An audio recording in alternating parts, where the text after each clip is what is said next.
2X coupler on that system, so I'd come all the way in. Yeah, now there's a 30 next to it. Somebody unloaded probably 3 weapons and 3 magazines.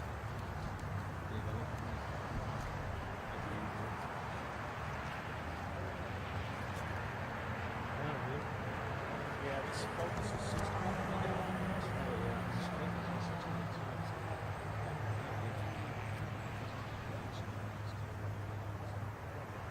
But I do that for close-ups all the time.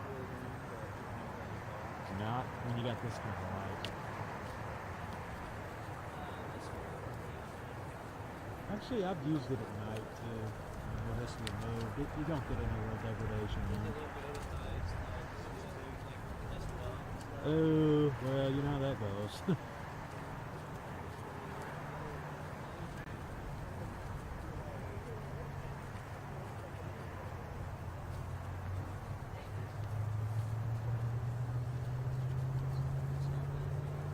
Oh, you see those shell cases, Marcus? Yeah, these guys standing in my way. The numbers I'm getting are 29 and 30. I think their numbers are random. I thought they count up. Sure. Yeah. That makes sense. Every crime scene I've ever shot, that was the deal. They'll sort of put a 20 down and then a 30 down. There's 29 and a 30 next to each other that I can No, see. maybe it's 29 and 20.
Well, she said we had time to gather to do anything, so I'm guessing we're not.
truck stop as well.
Okay. No. I just got texted for that. Yeah, we'll try. Same with you. Yeah, I guess. 1.3 sound bites. There's just no winning with the sun That's right the now. quote of the man. day. We got 1.3 sound bites.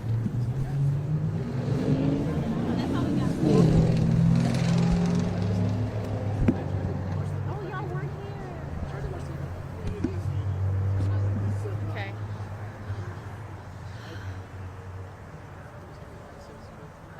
Christy is.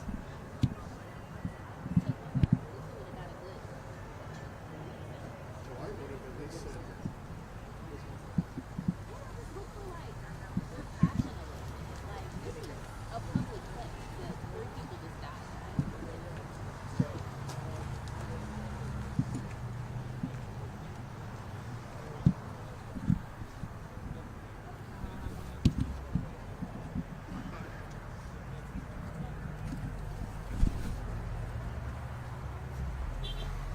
One door knocker.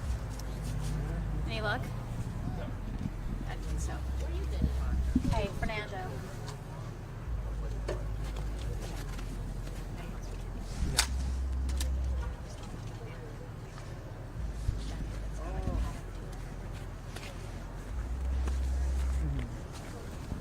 She's from they just need to this email asking I'm about to shoot a big Okay.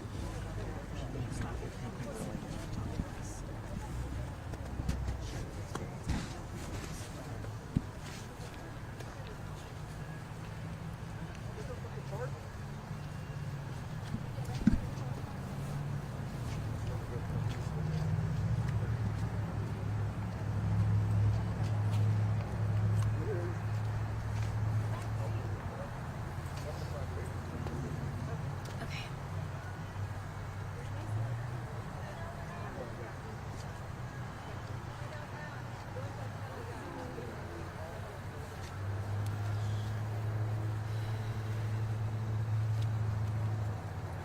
I'm trying to make sure I get all my notes together on this one.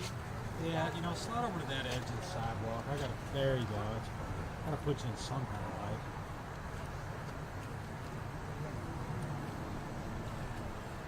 Are you gonna treat this like we've been doing the live hits, refer to the lot, have me swing Yes, over? yes, Okay. yes.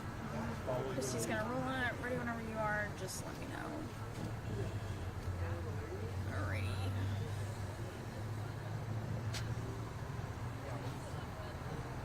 Alrighty. Just wait for her to get this job in there.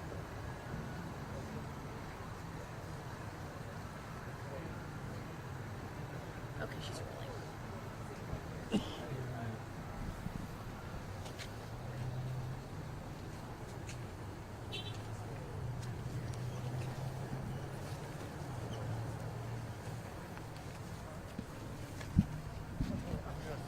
Three, two, one.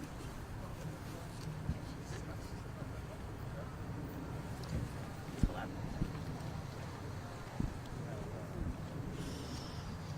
I want to make sure I say the right. Street again. Louisville. Three, two, one. 3 people were killed outside of a driver's license office in Valley Station that's just in Jefferson County. We do know that 1 man was killed in the parking lot. 2 women were transported to a local hospital where they died from their injuries. Take a look at the scene. Still here at the driver's license office, LMPD working this scene. There's currently a tent, usually indicating that there is a body behind it. We assume the man who was killed in the parking lot is behind there. We've seen police putting out placeholders. Focus was just completely. Oh, okay. Okay, we're gonna have to take that again. There was a focus issue. Okay. Go for it.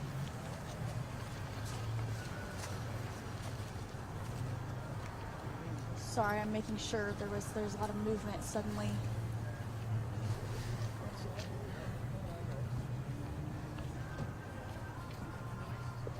No, it's just meandering.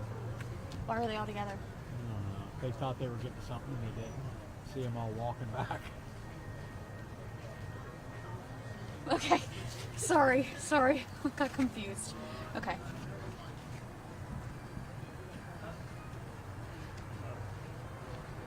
A shooting outside a driver's license office in Valley Station just around noon has left 3 people dead, 1 man and 2 women. The shooting seems to have happened in the parking lot outside of that office that's shared with a Cracker Barrel. We do know 1 man was killed at the parking lot and 2 women were transported to a local hospital where they died of their injuries. Take a look at the scene now. This is where LMPD is currently still working the scene. We've seen them put out markers for, we believe, are shell casings on the ground. They're still here. We still have several witnesses as well still on scene.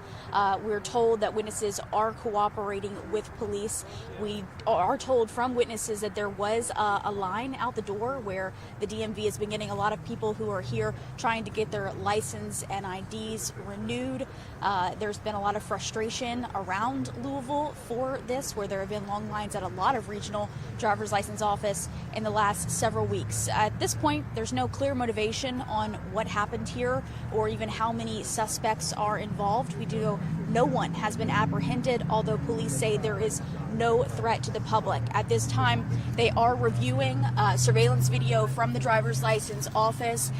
They are still talking to witnesses and trying to get an idea of what exactly happened here. They do say they're grateful that there were not more people who were injured in this incident. Again, we don't have any descriptions of who these suspects are, what vehicle they might have fled in. Police are still actively looking for them, but say that there is no threat to the public. For Local News Live, I'm Alina Noakes with Wave News in Louisville.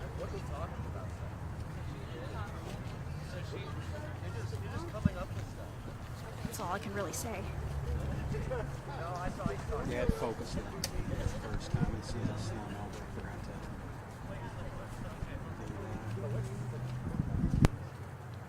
Our next thing's fucking really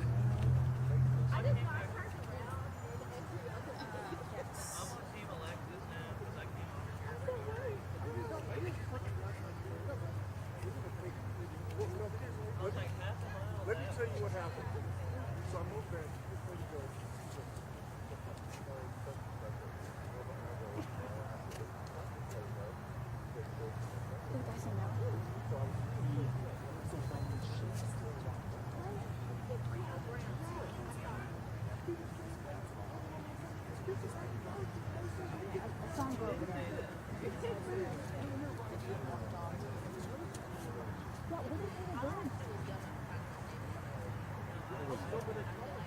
Somebody said, he said, one dude was like, I just started walking over there, and then everybody just.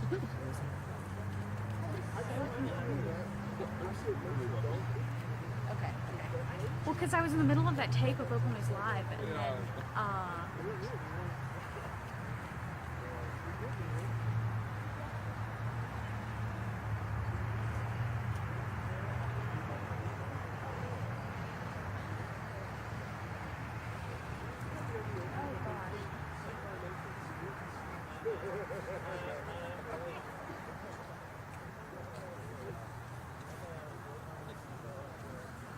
hold on, I'm so confused with like what I'm being asked of right now. I was just emailed from Christy, and then I texted you about this really request trying to do a gray as live at the board cut written basis. If to tell NBC you can have as live also let me know.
Employees are safe. We're talking victims and sensitive information about customers and employee safety and security outside the building, and security in the office.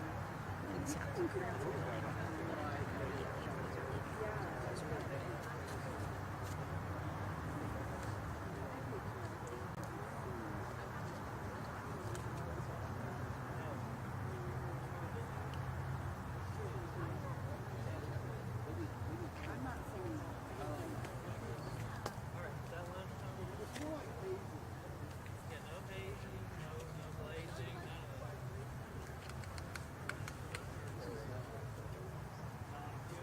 That's fine.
How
There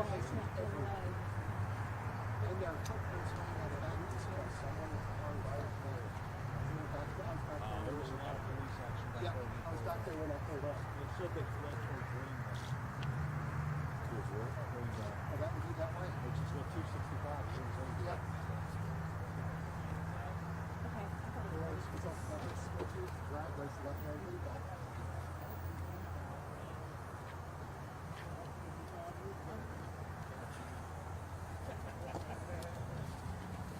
Okay, you got the mic.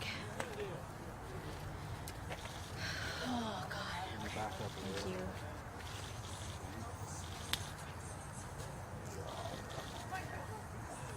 All I know is there's a lot of ammo cases laying around. Yeah. Yeah. All right, we got to do a live hit. Hello, do you hear us? Hello, hello. Can you tell me my hit time, please? Yes, I can hear you. Sorry, I was preoccupied. This is... yeah, anyway. Guess I can hear you. What's the hit time? Right off the top. Okay, do you want a straight live? Did you cut VO? I know I have a SOT. Just trying to make sure what I have. VO and a SOT. Alright, just you tell me when you toss to VO, okay?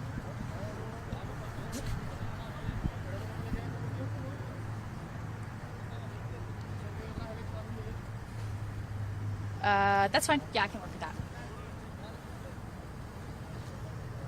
Yes, I can work with that. I'll talk about that off the top. Yeah. Also, I'll just let you know, we're gonna, when I take the shot, I'll take a live look first of the scene, and then I let it sit on there for a few seconds, and then you guys can take VO, just so you guys can get a reference of like what it looks like right now. Okay, cool.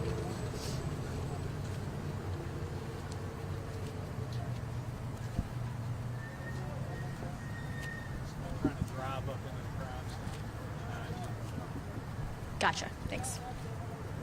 Okay, I am talking about suspects first. That's going to be what we have on the top. When I pan over to here, they're going to sit on it for a few seconds, and then they'll take VO. Okay. And then when they come out of VO, they'll be back on you? Yeah, they'll probably keep playing it. I'm not really sure yet, but I'll just work with it.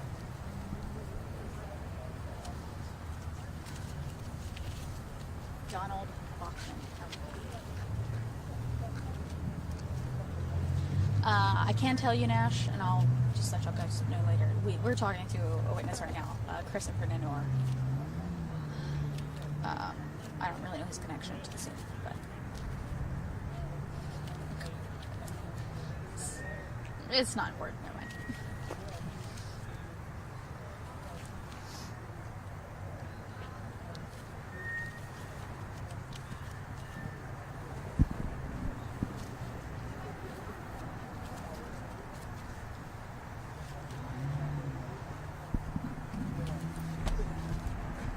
Let's try this. There we go. That's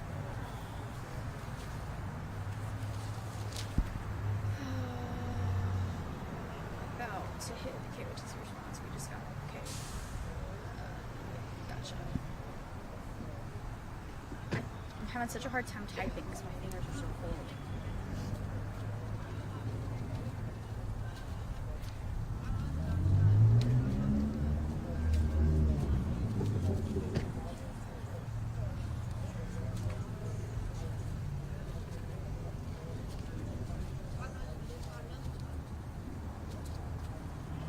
Baby at school on 18th. I don't know what that means. I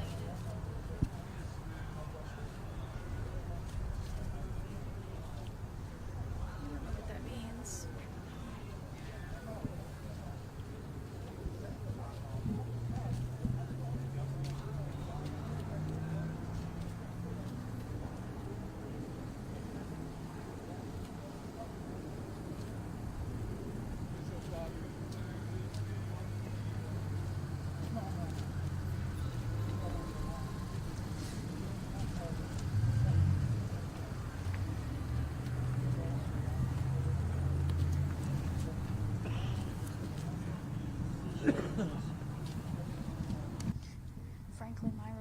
know much about these suspects. LMPD says they don't have a description to provide for us. All they know is from witnesses that they fled in a vehicle away from this parking lot.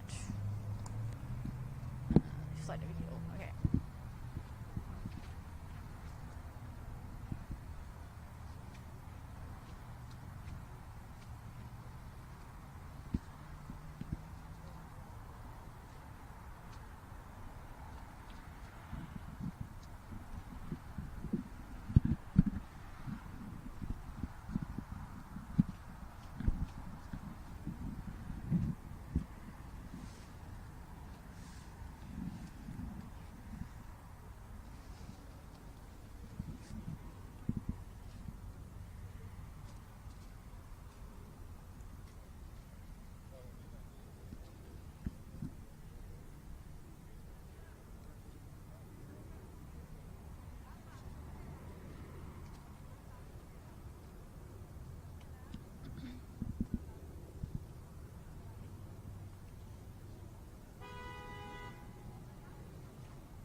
Well, quite frankly, Myra, we don't know much about the suspects. LMPD has not been able to provide a description of anyone that they're looking for. All they're saying is that there is no danger to the public at this time. We do know from witnesses that they say that after the shooting happened, those suspects, at least one, got into a vehicle and fled the scene. Now, this happened in a parking lot outside of a driver's licensing office. We're going to take a live look right now at what that scene looks like. This happened just around noon today. We are now 3 hours past when that shooting was first reported. We still have police actively investigating. They seem to have been clustered around the front entrance there of the driver's licensing office. We've seen them since we had earlier reports put out several little markers for what we believe are shell casings.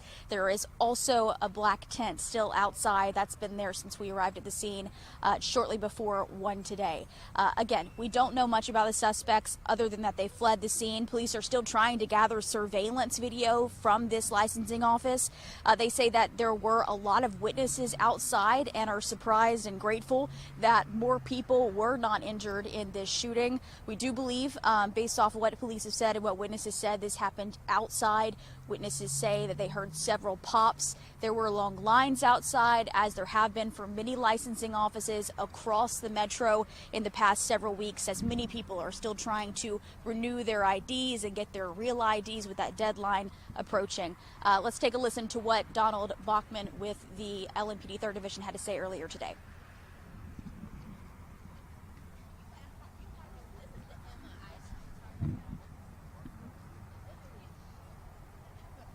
Again, there's been no threat to the public reported, but police are still actively looking for anyone involved in this incident. Of course, we are going to push to the LMPD tip line. If you do know anything about the shooting, please contact LMPD at 574 LMPD. We're going to bring you updates as we learn more throughout the night. For now, live in Valley Station, Lena Oaks, Wave News.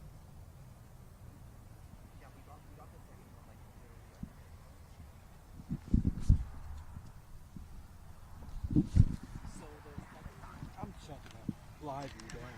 It's been going for hours. Probably need to save a little See, bit. they're cleaning up everything over here, right? Oh, I guess you probably didn't. They're already pulling up tape. Okay. It's always, my phone is like really low battery. It's always so hard.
Good afternoon. My name is Nathan Hockman. I'm the Los Angeles County District Attorney. Today we will be giving you an update on the case of People versus Lyle and Eric Menendez.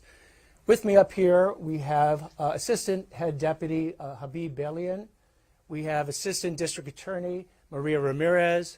We have Deputy District Attorneys Ethan Milius and Seth Carmack. As promised, after I became District Attorney on December 3rd, we have put in the hard work to understand the Menendez case. We've reviewed over 50,000 trial transcript pages from 2 months-long trials that the Menendezes had back in the early 1990s.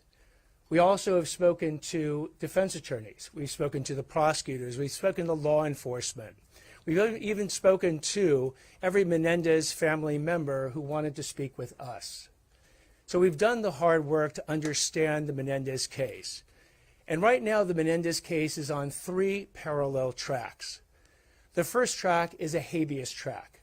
That is a motion that was filed in May of 2023, where in that motion, the Menendezes are saying that they have effectively new evidence. And we'll get into this in more detail in a moment. New evidence that militates and warrants and justifies a new trial. The second track is a petition for clemency that the Menendezes have taken directly to Governor Newsom. Governor Newsom has the constitutional power, and it's unilateral, to grant that petition of clemency and commute the Menendezes' case and release them immediately. He has that power today. He's had that power since 2019. He can exercise it, however, he has no deadline. There's no court hearing, and there's no appeal from his exercise of that power. And the third track is a track called resentencing. Resentencing is a somewhat California notion. There's not too many states that have a resentencing statute. The resentencing gets triggered by a district attorney's motion, or in some circumstances, the motion of a court. And that motion, unlike a habeas motion, where a habeas motion will focus on the trial itself, a resentencing motion focuses on that trial but goes beyond that and deals with rehabilitation and other factors. Today we're going to focus in 2 different things.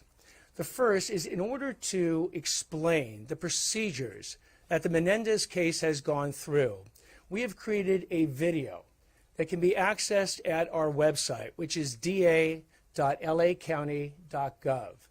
Again, that's da.lacounty.gov. And that video actually does an anatomy of the Menendez case.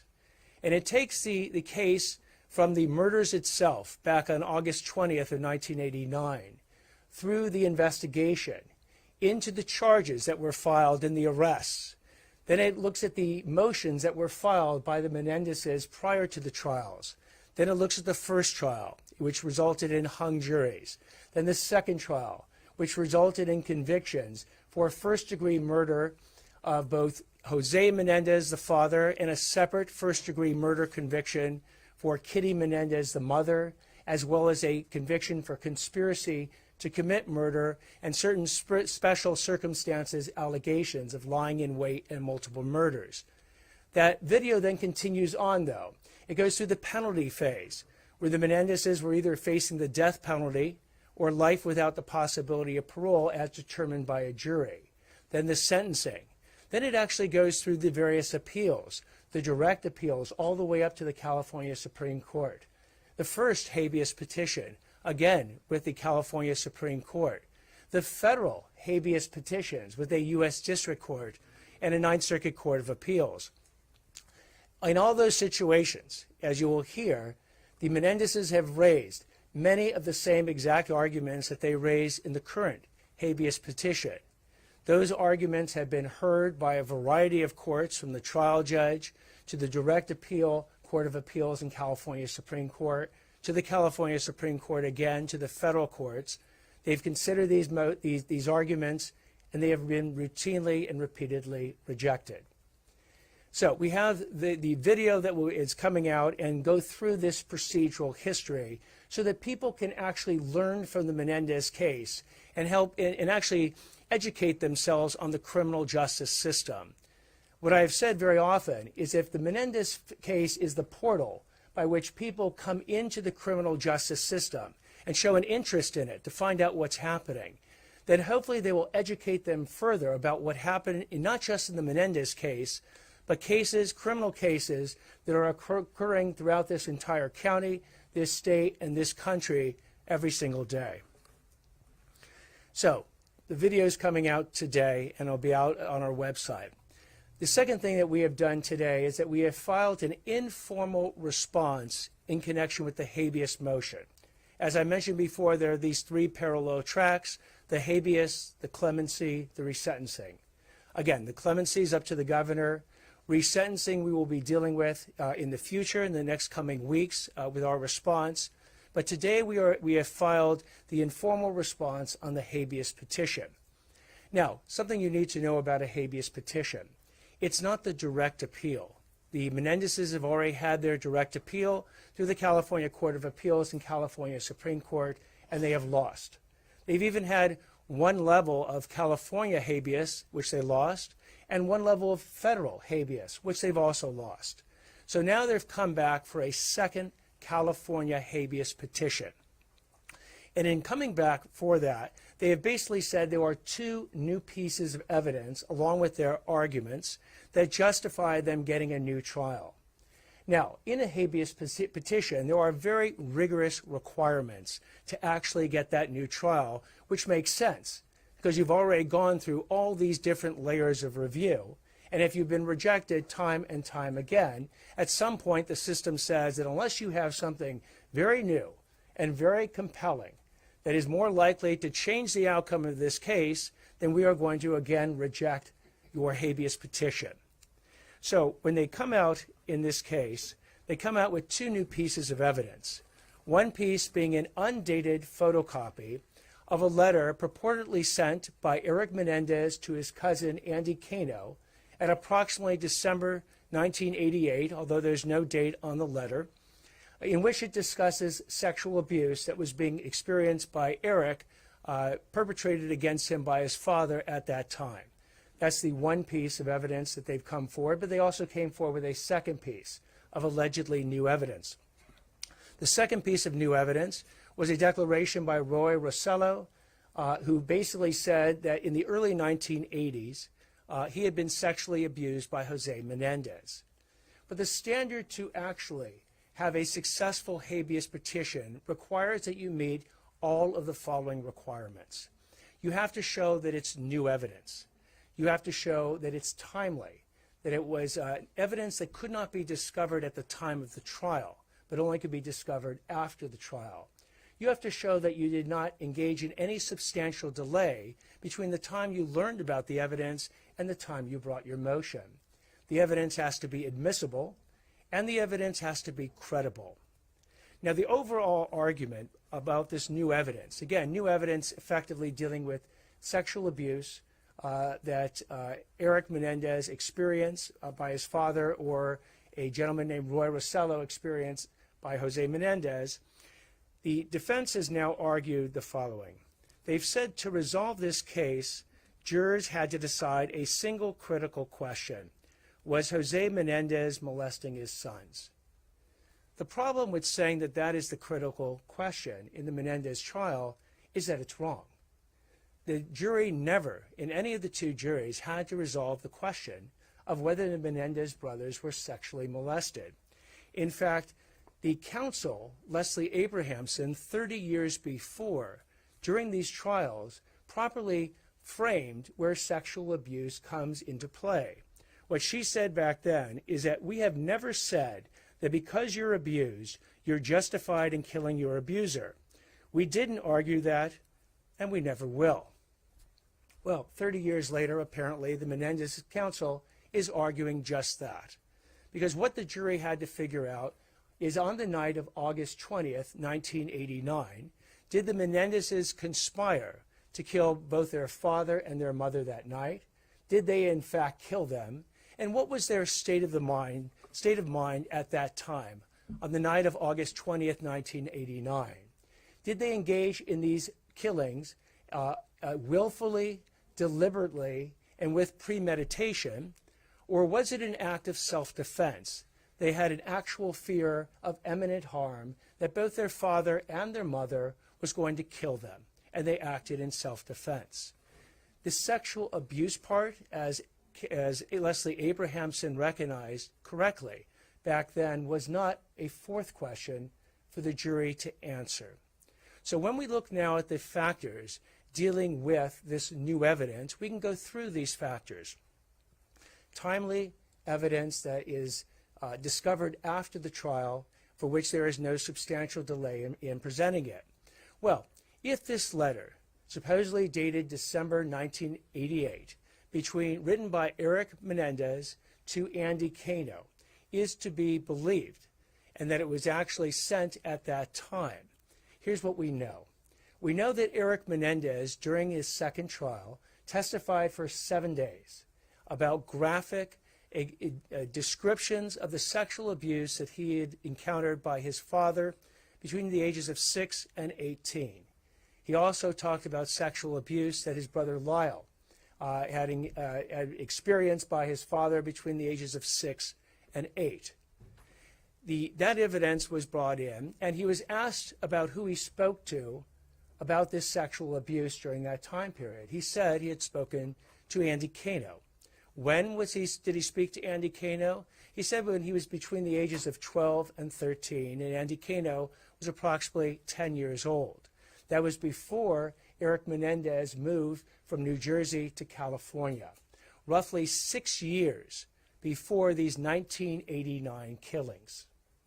So Andy Cano also testified in the trial, and Andy Cano relayed the same information, that he had had this conversation with Eric Menendez 6 years before the 1989 killings, when he was 10 and Eric Menendez was either 12 or 13. They spoke several times that year, and that was the only conversations they had about the sexual abuse, only communications they had. So now we have a letter filed in May of 2023 that is supposedly a 1988 letter written from Eric Menendez to Andy Cano about this sexual abuse, never discussed in any of the two trials when Eric Menendez testified or Andy Cano testified. And we believe it's inconceivable, as we've argued in our papers, and defies common sense, that if they had evidence that would show that sexual abuse had been communicated not just 6 years before the events, but 9 months before the 1989 killings, that it would absolutely have come out during one or both of their testimonies. So the fact that it didn't come out, again, goes to whether or not this evidence first was discovered after the trial. If Eric Menendez wrote this letter, he had it or knew about it, or Andy Cano had it and certainly knew about it by the time of the 1993 trials. In fact, it's a 1988 letter. They would certainly have it by the time of the 1995 trials. So to say that this letter was not discovered after the trial, as it's been alleged in the defense papers, we believe is just wrong. The second thing with this letter is that if the letter was real, then the question is, when is the substantial delay triggered in actually filing this motion? So what you find in the motion is Eric Menendez is saying, I didn't know about the letter until effectively a 2015 special by Barbara Walters, where this letter had been given to her, and she actually broadcast this letter in 2015. But remember, this motion, this habeas motion, this second habeas motion, was not brought in 2015. It wasn't brought in 2020. It was brought in 2023.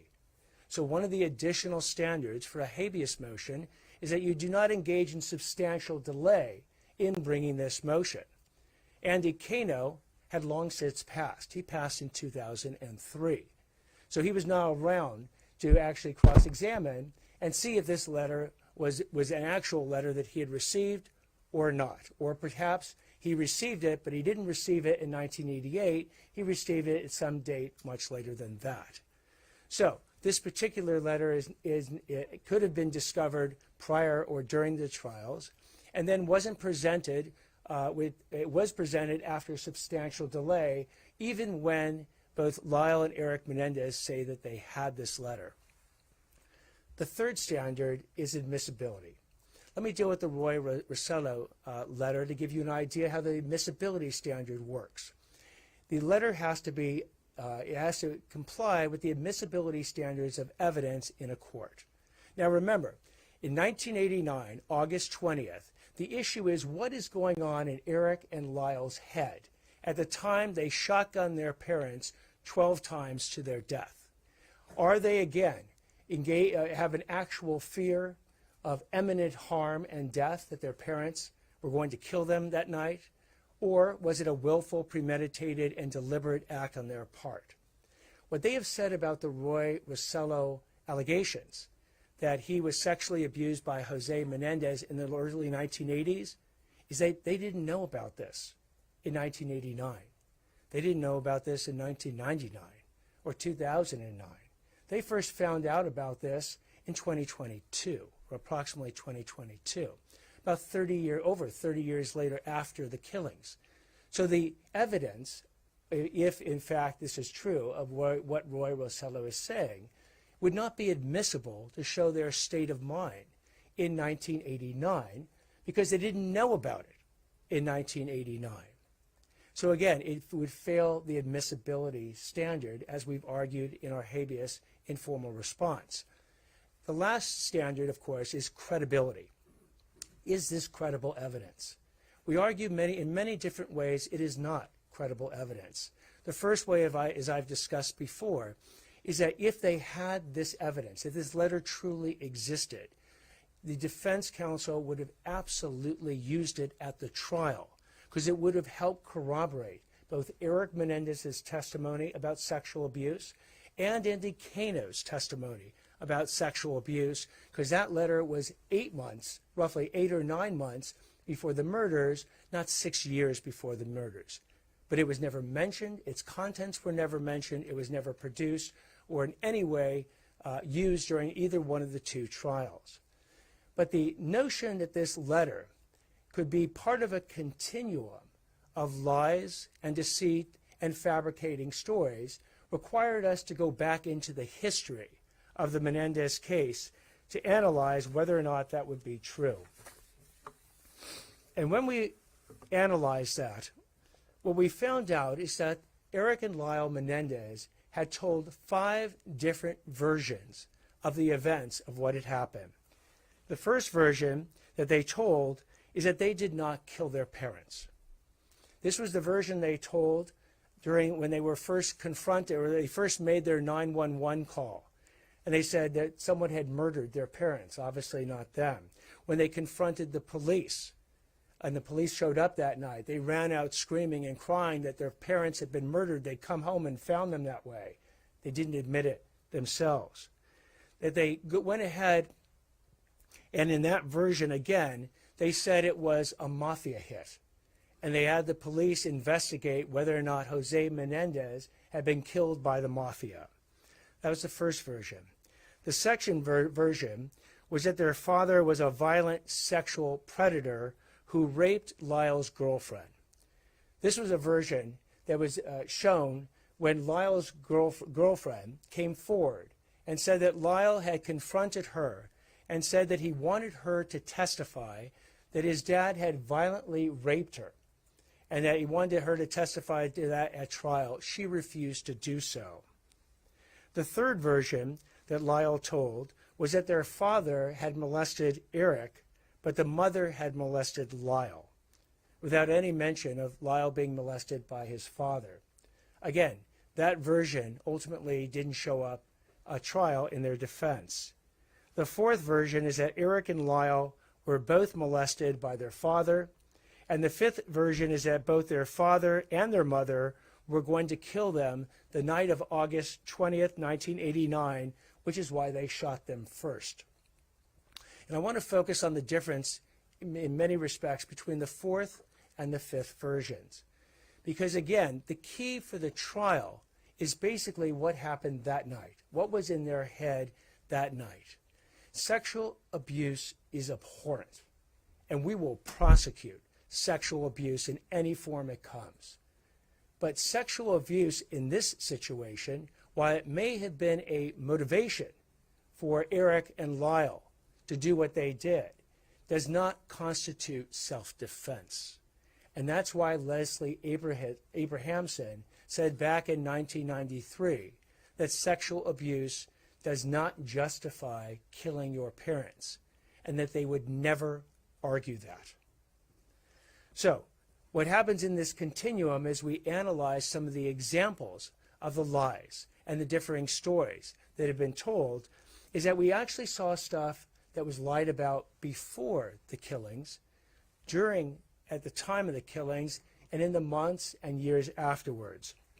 And this evidence ranges from everything, including days before the killings, the Menendezes didn't go ahead and get their shotguns in Los Angeles and use their real names.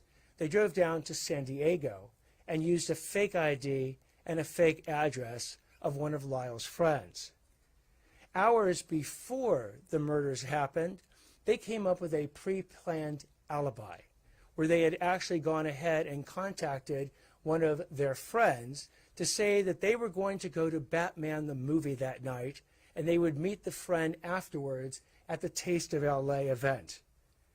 During the murders, the way that the murders actually happened was instructive to understand the deceit and the planning that went into it. There was over 12 shotgun blasts that occurred that night. One of the shotgun blasts was to Jose Menendez through the back of his head. After he was dead, there were shotgun blasts to each one of his knees. The shotgun blast to the mom initially didn't kill her. She actually ended up lying on the ground, groaning and bleeding in pain. And that's at the point where Lyle and Eric Menendez had run out of ammunition, reload, and Lyle puts the reloaded shotgun up to his mother's face and pulls the trigger, thus staging it at the time like a gangland hit, which then becomes their deceit and lie in the ensuing months that occurred. Then you had the deception that occurred where they hid the evidence of their crime. They had the wherewithal that night before they left the house to pick up each one of the shotgun shells that had been expended. They then had the shotgun shells with them. They had the bloody clothing and the shotguns. And they proceeded to go to Mulholland Drive to dump the shotguns and to a car wash's dumpster to drop off the shotgun shells and their bloody clothing. Then they decided to execute the pre-planned alibi. Again, the deliberate, premeditated state at this point where they went ahead and they actually went to the movie theater to get the tickets for Batman the movie. Turns out that they couldn't get the 8 o'clock tickets because it was already past 10 o'clock. Then they called their friend to meet him at the Taste of LA, but by the point they got there, he'd already moved on. Then they actually called a friend to meet him again at another restaurant, and they never show up. Eventually, that friend comes to the house later that night, only to see police tape around the house. Now, after they were arrested, the Menendezes also tried to suborn perjury in a number of different respects. They contacted one of Lyle's girlfriends, Tracy Baker, gave her an actual script, a script that was actually found by the police, where it said that they wanted her to testify that Lyle's mother, Kitty Menendez, had poisoned them, had poisoned the whole family. She actually did testify to this extent in the first trial, but didn't testify to this in the second trial. They also contacted one of Eric's friends, Brian Eslamania, and asked him to falsely testify that Eric and Lyle Menendez were so fearful of their parents the weeks before the murders that they tried to borrow a handgun from Eslamania.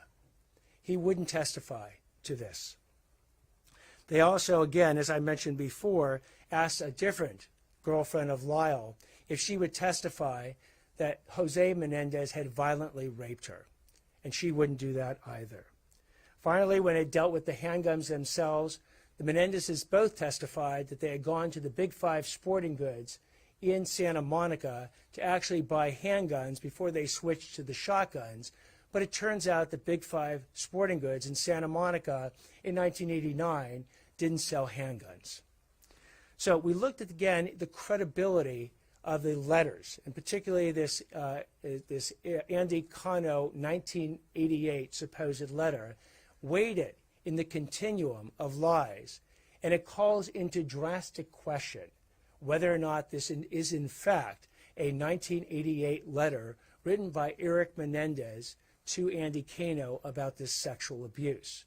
But again, even if it is, it's not timely because it was not presented at the time of trial. They substantially delayed in bringing this motion from at least 2015 to 2023, and in certain respects, it's also not admissible, which is why we conclude in our informal response that the court should deny the current habeas petition by the Menendez brothers. And if the court decides not to deny it at this point, the next motion or move for the court is to order what's called an order to show cause. Then we will file this again, this response, in response to the order to show cause. The Menendezes can reply, and the court can rule at that point or have a hearing in the habeas matter. So this is what we have been up to with respect to the habeas petition.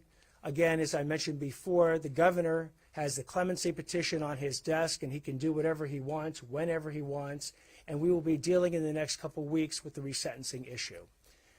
Let me stop at this point and take questions, and at the end of this, I'll have Maria Ramirez address the Spanish-speaking audience on these issues. Right here. Pushing for this. What did you tell them when you told them that you weren't going to support it? So what I said to the family is that I would listen to them, and we did. We met with the family for hours, and I heard all the issues that they have, and all the concerns that they have, and all the experiences that they shared with me during those conversations. Much of that deals with rehabilitation. Rehabilitation is not an issue for the habeas motion. And I want to make that crystal clear, that all the talk about rehabilitation will be talk that will be focused on in the resentencing motion. But as I mentioned before, the habeas motion focuses on the evidence at trial and any new evidence that might materially affect the outcome of that trial.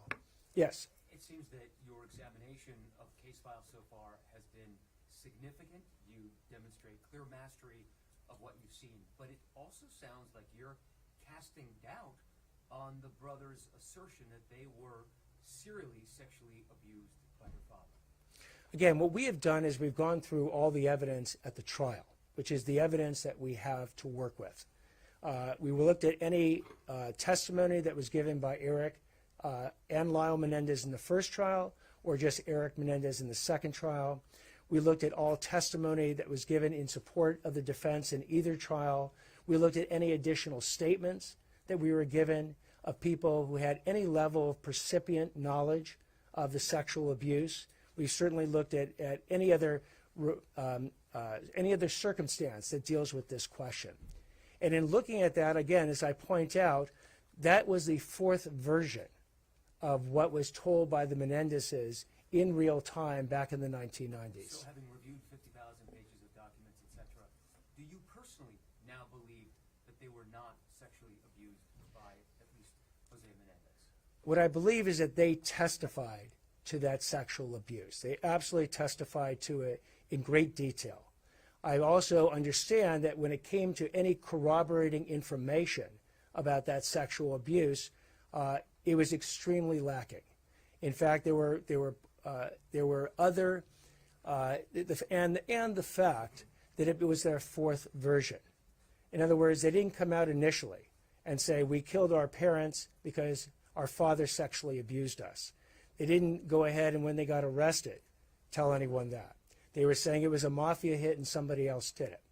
They then, once they were arrested, they didn't again come out initially and say my father sexually abused me. In fact, just the opposite. They were trying to say Lyle's girlfriend was violently raped by the father. Then the next version wasn't that the father sexually abused both of them. The father sexually abused Eric, but the mother sexually abused Lyle. So then you finally, and then you had, as you're aware, the Dr. Oziel tapes, where they didn't believe those tapes would ever be made public. But in those tapes, where Eric had gone to Dr. Oziel because he was suicidal and he needed to tell someone that he had actually killed his parents. At no point in any of those conversations that occur in late 1989 does Eric say that he was sexually abused by his father and that was any reason or played any role in what happened. Lyle, who's also interviewed by Dr. Oziel on tape, doesn't discuss that as well. And with respect to the mother, here's what they told Dr. Oziel.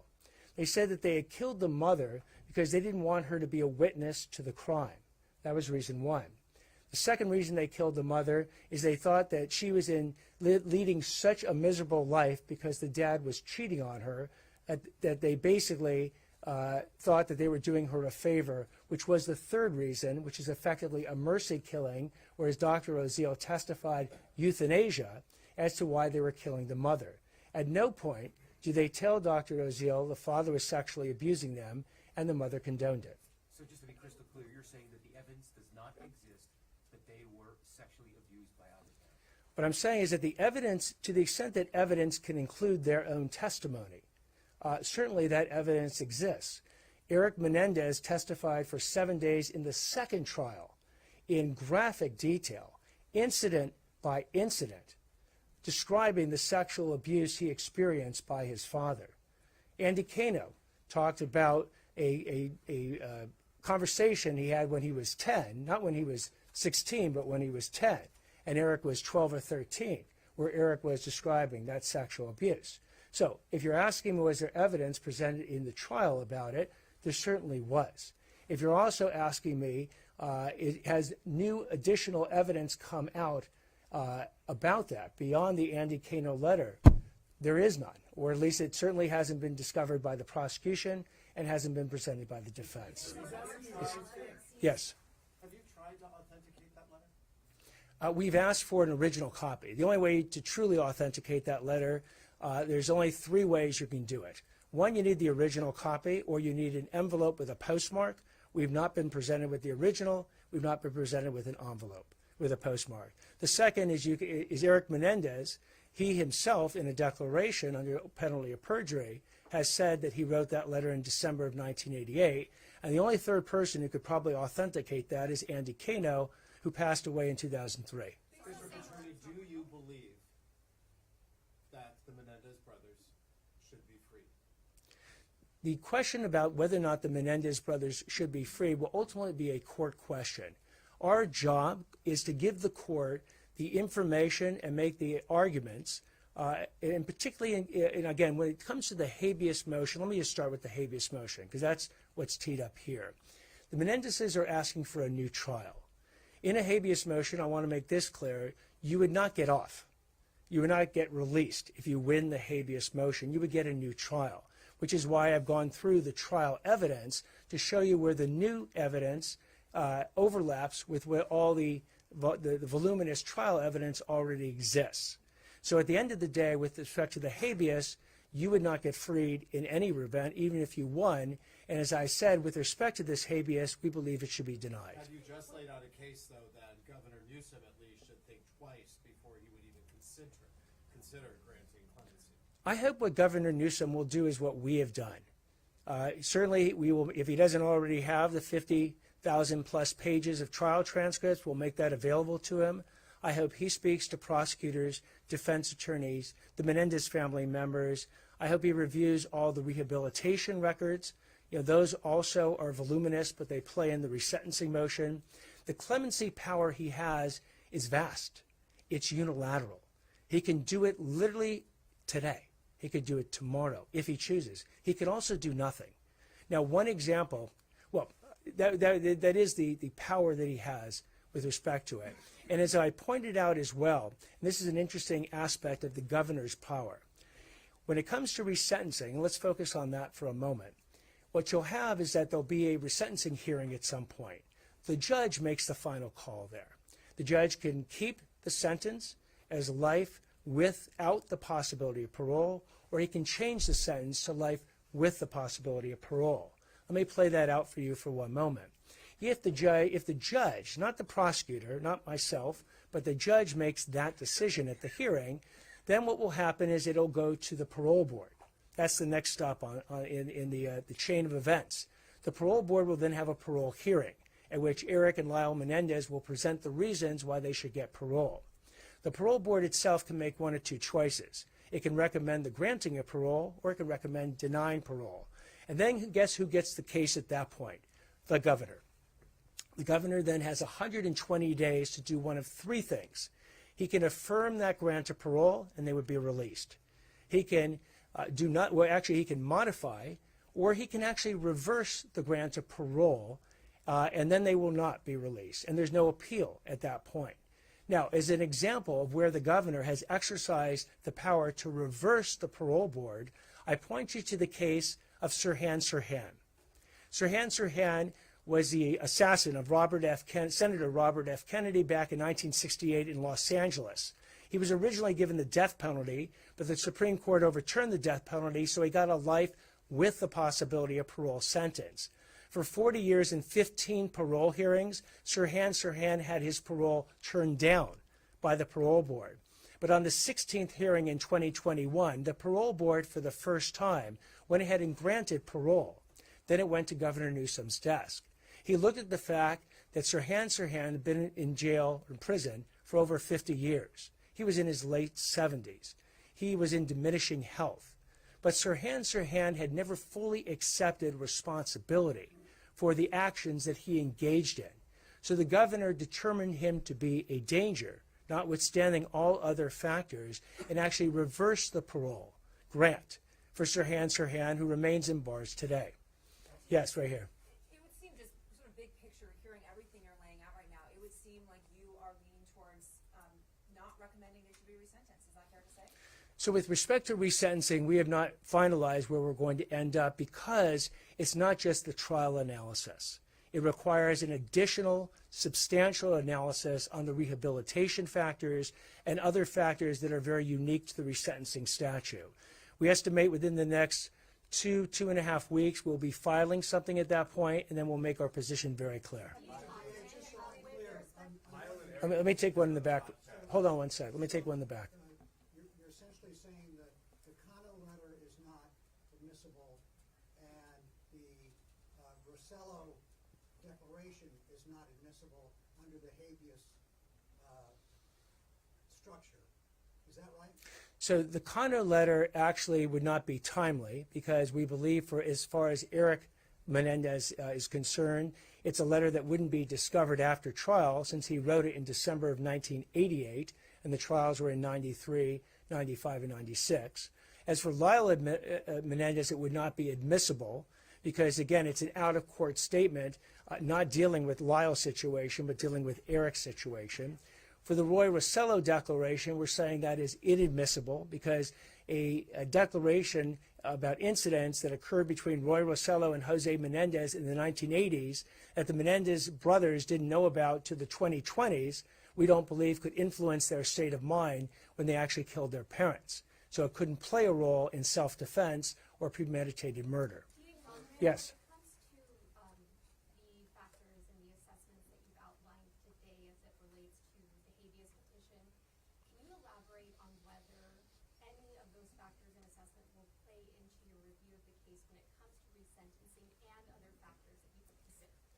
So yes, we'll certainly look at many of the much of the evidence that we've discussed today as it pertains to the trial.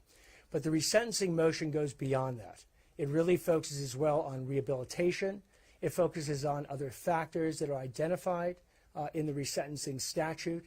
And that requires this additional analysis, which we are in the process of engaging in, and then we will finalize our position within the next 2 to 2.5 weeks. Yes, right next to you. Hold on one sec.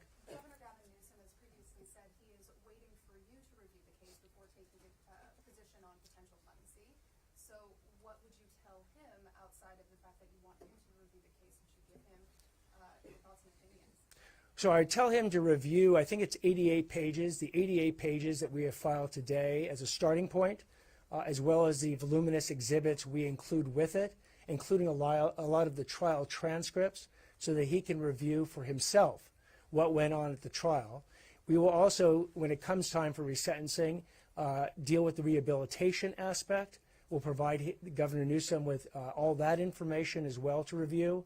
He can find some other source that he wants to review, talk to anyone he wants to talk to add to his database of how he wants to make his decision. But ultimately, the governor, again, he has absolutely unilateral, full power, constitutional power to commute that sentence. He can, and again, you might have the issue coming up on a parole issue if it comes through that path, but the clemency power exists separate and apart from habeas and resentencing. A question over here. So when it comes to rehabilitation and resentencing, Lyle and Eric just did a podcast. They came on, and it's two angry men. I don't know if you had a chance to hear it, but essentially they talk about their whole rehabilitation process that they've been through, all the work that they're doing with people, all the brutalization that they face behind bars, and I wonder what your thoughts are about that, because I know you've been looking into it. So part of a good amount of the rehabilitation evidence was in the original resentencing motion filed by the prior district attorney. And you can go, it goes on for tens of pages, detailing the rehabilitation that both Eric and Lyle Menendez have done over the last 30 plus years while in prison. To the extent, I don't know if they said anything, I have not viewed this podcast beyond what's already in the prison records that are very detailed about what went on in the prison. But again, to the extent that they want to supplement any information that the court's going to have, I'm sure through their counsel they'll do that. And do you believe that they've been rehabilitated based on all you do? Again, in our resentencing position, we will deal with the full scope of our thoughts dealing with rehabilitation in the context of resentencing, because that's what's important. The resentencing statute focuses certainly on rehabilitation, but other factors, and we will make our position known like we've done it here today in the habeas position when we file our papers. Let me take another question back there. There are many Menendez supporters all over the world who believe that they were sexually molested, and they say they've served more than 30 years. Isn't that enough? They'll obviously be very disappointed after this news conference. What would you like to say to that? So what I would say again is that there are three different paths that the Menendez case is on right now. This particular path of habeas is a very specific path with very rigorous standards on how you get a new trial. Again, even if they won the habeas motion, they would not get out. They would just get a new trial. And we've gone through it fairly methodically in this press conference, and even more methodically in the informal response we submitted today, to explain why we do not believe under these rigorous standards they qualify to get a new trial. Again, much of what they are arguing in this second habeas petition has been already brought to a trial judge who's rejected it, the direct appeal, which is the California Court of Appeal and the California Supreme Court, which has rejected it, back to the California Supreme Court with the first habeas petition, then over to the U.S. District Court and the Ninth Circuit Court of Appeals, rejected. So most of the arguments they brought in, other than those two new pieces of evidence, have been rejected by every single court that has heard them. So again, with respect to the habeas petition, I don't know if people understood what was involved with the habeas petition and how very specific and narrow it is, but that's why I've done my best, both in this press conference and in the video that we've put out, to explain how these processes work. Yes, over here. The previous district attorney wrote letters to Governor Gavin Newsom in support of the brothers' bid for clemency. Would you do the same? I'll let our filings speak for themselves. So if the governor, and I'm sure that if the governor wants to get a hold of my informal response today, if he wants to get a hold of any pleadings we file in the resentencing case going forward, if he calls me up, I'll be happy to send to him, but they're available publicly. And in fact, we'll put them on our website, da.lacounty.gov, and the governor can access them there. Have you made a decision yet, even if you're not telling the press? We have not made a decision on the resentencing issue. We're still in the process of not just analyzing the trial evidence, but analyzing the rehabilitation and all the other evidence that's required in a resentencing motion. District Attorney, you haven't spoken to the brothers yet, and we know you don't have to. Would you like to? Again, it's not, the defense counsel has never offered to make the brothers available for me to speak with personally. Whether I speak with them or not, starting with the habeas petition, is irrelevant. Because again, what this focuses on is a very narrow legal standard on whether or not the new evidence, these two new pieces of evidence, meet all those standards I've gone through, warranting a new trial. With the resentencing, again, the Menendezes have put letters already that they have written in connection with the resentencing. We've read those letters. We will be considering those letters as well as all information that the defense has provided. I don't believe actually my speaking with the Menendezes one way or the other would influence what I ultimately come down and do. The record is very voluminous and I believe very complete. Next year, Do you believe, times have changed and maybe now we have a better understanding of what it's like to process childhood sexual abuse? Looking back. I mean, I think that we've certainly, our abilities to understand it over the last 30 years have certainly improved. But the question back, and this is why I focus on what Leslie Abrahamson said about the role that sexual abuse played at the trial. That she said, sexual abuse does not justify killing your parents. It doesn't that day, and it never will. And that's what I want to make crystal clear. That came from Eric Menendez's counsel in 1993.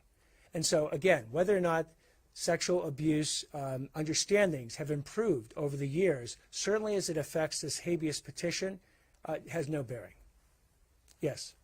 So, in terms of your doubts regarding the sexual abuse defense, just how much will that factor into the sentencing decision, whether or not the brothers were sexually abused? Again, everything I've said today will certainly be part of what we consider in dealing with the resentencing motion, but we're going to go well beyond this.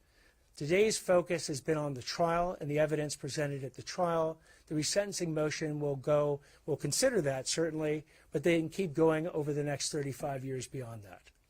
Let me take one more question. Sir, any feelings about... Actually in the corner there. In meeting with the Menendez relatives, what are your thoughts on what they've had to tell you? And have you also met with Milton Anderson, Kitty's brother? So my thoughts about, again, the meetings that I had with the Menendez family members, it lasted approximately 3 hours. Each one of them was invited and did to say to me anything they wanted to say for as long as they wanted to say it. And we sat there, we listened, we took notes, and we understood what they were saying. I then thereafter had a phone call with Milton Anderson. I had never spoken to him personally until that phone call. Had that phone call, I invited him to say whatever he wanted to say, and he did. That forms part of the compendium of evidence that we will consider in the resentencing motion. It actually does not affect one way or the other the habeas petition that we have filed our informal response today. All right, thank you all very, very much. I very much appreciate it. To the mayor's apartment fire, the fire chief Crowley? No, no response on the Menendez press conference. Any comment on how the ASAP Rocky trial ended? And no comment on ASAP Rocky. Today was about the Menendez case. Thank you very much. Oh, and now I'm sorry. Now we'll have Maria Ramirez speak in Spanish to the Spanish language reporters. I'm going to make a brief statement in Spanish. Don't worry, I'm not going to go over all of the evidence that Nathan Hochman talked about. This is on behalf of our office for our Spanish-speaking audience. El fiscal de distrito... Okay, let's wait. Let's give a few minutes. Yeah.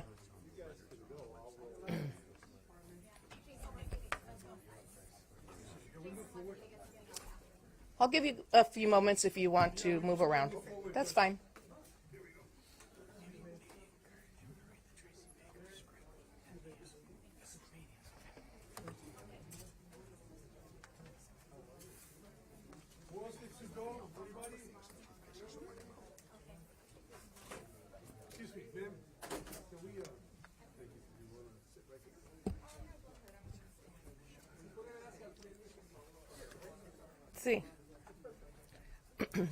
Buenas tardes. El fiscal de distrito Nathan Hockman anunció hoy que su oficina ha presentado una respuesta informal a la petición de habeas corpus presentada por Lyle y Eric Menéndez en mayo de 2023. La presentación se realizó de conformidad con un orden judicial del Tribunal Superior de Los Ángeles. Además de la presentación judicial, la Fiscalía de Distrito ha proporcionado un recurso educativo para el público. En el sitio web de la Fiscalía de Distrito se ha puesto a disposición un enlace en un video informativo que analiza el caso Menéndez desde una perspectiva procesal, con enlaces a continuación. El video tiene como objetivo proporcionar una idea del funcionamiento del sistema de justicia penal, utilizando el caso Menéndez como marco para explicar los procedimientos legales. El fiscal Nathan Hockman quiere agradecer a los dedicados abogados y al personal de mi oficina, en particular al subdirector Habib Balian y a los fiscales adjuntos Seth Carmack y Ethan Milius por su diligente trabajo en este caso. La transparencia y la educación pública son esenciales para garantizar la confianza en nuestro sistema de justicia. Y animo al público a utilizar estos recursos para comprender mejor el proceso legal. Muchas gracias. Thank you very much. Can we do any questions? In Spanish? Sure. Nada más resúmanos la conclusión de lo que dijo el fiscal hace un momento. Sí, ahora él anunció, sí, perdón. No, the question is this side, please. Oh, yeah. Sí, ahora anunció la respuesta informal del habeas corpus que ahora va a estar disponible en la corte ahora. También anunció el video y también anunció que la respuesta de la cuestión si los hermanos van a salir libres va a venir como en unas dos o 3 semanas, que es otra cuestión de lo que pasó ahora. Pero su respuesta o su opinión en cuanto a la petición de habeas corpus. Sí, él dijo que había 2 evidencias que él piensa que no es tan suficiente para la procesa legal de un habeas corpus y todo está detallado en la respuesta de nosotros. Entonces, básicamente, él le va a recomendar a la corte ya que no proceda. Sí, que no proceda con el habeas corpus. Gracias.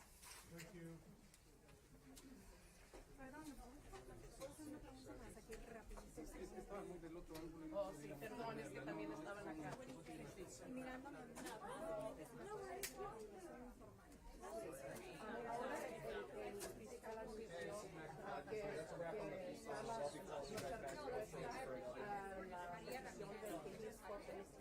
Ahora en la corte el próximo